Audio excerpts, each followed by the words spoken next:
আমরা এসেছি এখন কাউগাছি 2-এর বর্তিবিল এরিয়ায় যে খালগুলো সংস্কার হচ্ছে বিধায়ক সাহেবের তত্ত্বাবধানে। আমরা সেই জায়গাতে এখন পৌঁছাচ্ছি। এই সারা মাঠ জুড়ে যে সমস্ত চাষিরা তাদের চাষের জমি চাষ করতে পারছে না, সেই চাষের জমি যাতে তারা চাষ করতে পারে, দীর্ঘদিনের তাদের একটা দাবি ছিল। সেই দাবিকে মান্যতা দিয়ে মাননীয় বিধায়ক সোমনাথ স্যার মহাশয় আজকে তিনি সেই খালগুলো সংস্কারের জন্য ইরিগেশন দপ্তরের মাধ্যম দিয়ে সেই খাল সংস্কার হচ্ছে এবং সেইটা দেখার জন্য এবং সেটা তদারকি করার জন্য উনি আজকে পরিদর্শনে বেরিয়েছেন। এই বৃষ্টির মধ্যে, এই জলের মধ্যে উনি রয়েছেন এবং মাননীয় বিধায়ককে তার আগে গ্রামবাসীর তরফ থেকে, চাষিদের তরফ থেকে সম্বর্ধনা জ্ঞাপন করেছে তারা, যে আপনার জন্য আমরা উপকৃত এবং এই যে খালের জল, যে জলটা বাধাপ্রাপ্ত হয়ে বিভিন্ন চাষের জমি ভরাট করে চাষের ক্ষতি করছিল, সেইটা অনেকটাই লাগু হয়েছে এবং সেই চাষের জমিগুলো তারা চাষ করার একটা জায়গা দেখতে পাচ্ছে, যে আগামী দিন তারা আবার চাষ করতে পারবে।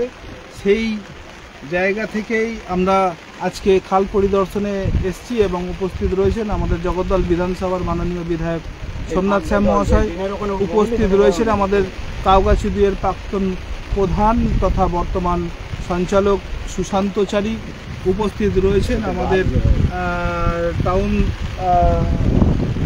যুবর সভাপতি সঞ্জয় মিস্ত্রি। এছাড়াও আরও এদিকে একটা নৌকা আছে, সেই নৌকায় আমাদের পঞ্চায়েত সমিতির মেম্বার এবং পঞ্চায়েতের মেম্বাররাও রয়েছে। আমরা খাল সংস্কার চলছে, সেই সাথে সাথে কোথায় কি প্রবলেম হচ্ছে, কোন জায়গায় আরও কাটলে সুবিধা হবে, সেই বিষয়গুলো দেখার জন্য বিধায়ক সাহেব নিজে আজকে এই খাল পরিদর্শনে এসছেন এবং এই বৃষ্টিকে উপেক্ষা করে এই জলের মধ্যে উনি নেমেছেন।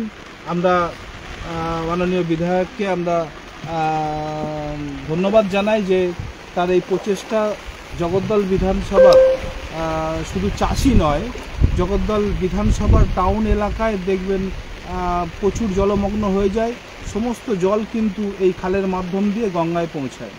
তো সেই খাল যাতে সুষ্ঠুভাবে সংস্কার করা হয় এবং যে যে জায়গাগুলো বাধাপ্রাপ্ত হচ্ছে সেগুলো যাতে সুষ্ঠুভাবে করা যায়, সেটাই আজকে এই পরিদর্শনে চলছে। অত্যন্ত আনন্দের দিন আজকে, যে অনুভূতি দেখতে পাচ্ছি যে সাধারণ মানুষের উপকার যা হবে সেটা অবশ্যই, কিন্তু যে অনুভব আমি আমার এই পুরো জীবনকালের এত সুন্দর অনুভব পাইনি।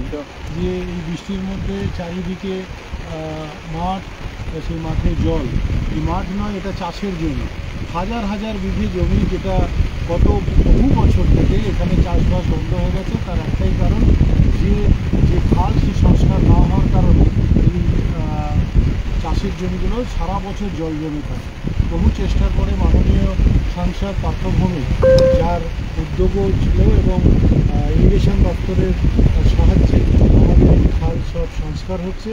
আর আমরা আশা করছি আগামী দিনে এই খাল সংস্কার হয়ে যাওয়ার পরে এই যে জমি, এই যে চাষের জমি, এই জমিতে আবার পুনরুত্থিত হবে, তাদের মুখে হাসি ফুটবে। যে দাবি তাদের প্রথম দিন থেকে ছিল, সেই দাবি আমি পূরণ করতে পারছি, এটাই আমার জীবনের একটা অনেক বড় আনন্দের বিষয়।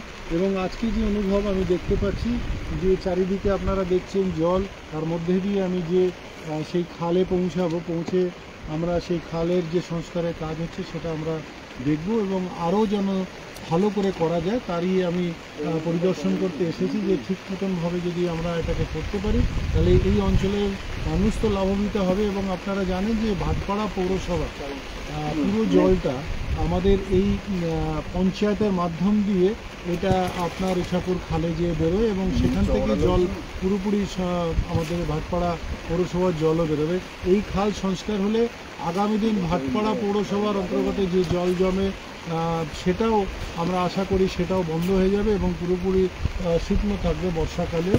সেই প্রচেষ্টায় আমরা লেগে আছি। এখানকার সাধারণ মানুষরা প্রচণ্ড আনন্দিত এবং আমার সাথে উপস্থিত আছে পঞ্চায়েত সমিতির পূর্তের কর্মাধ্যক্ষ বলরাম সাঁতরা, যিনি আমাদের ব্লকের যুব সভাপতি, তিনি উপস্থিত আছেন আমার সাথে জগদ্দল অ্যাসেম্বলির যিনি আমাদের টাউনের যুব সভাপতি সঞ্জয় মিস্ত্রি, উনি উপস্থিত আছেন এবং প্রাক্তন কাউন্সিলর, এছাড়া উপস্থিত আছেন রাজদীপ, যে আমাদের এখানে যুবর একনিষ্ঠ কর্মী, এছাড়া আমাদের অনেক আরও, এছাড়া সুশান্ত চারি আমার এক্স প্রধান তথা বর্তমান সদস্য, এবং যিনি পুরোটাই এই গ্রামকে নিজের নিজের মনে করে সবসময় মানুষের সাথে মানুষের পাশে থাকে।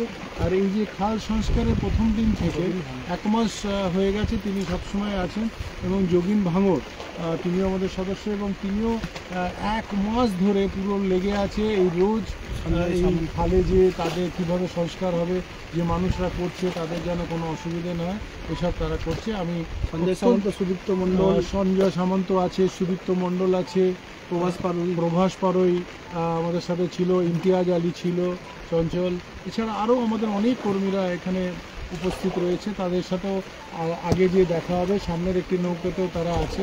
প্রচণ্ড একটা নতুন অনুভূতির সাথে আমরা এগিয়ে চলছি। আমাদের সাথে আরও পিছনে আর একটা আমাদের নৌকো আসছে, সেটাতেও আমাদের মানুষরা আছে, তারাও আমাদের সাথে আসছে।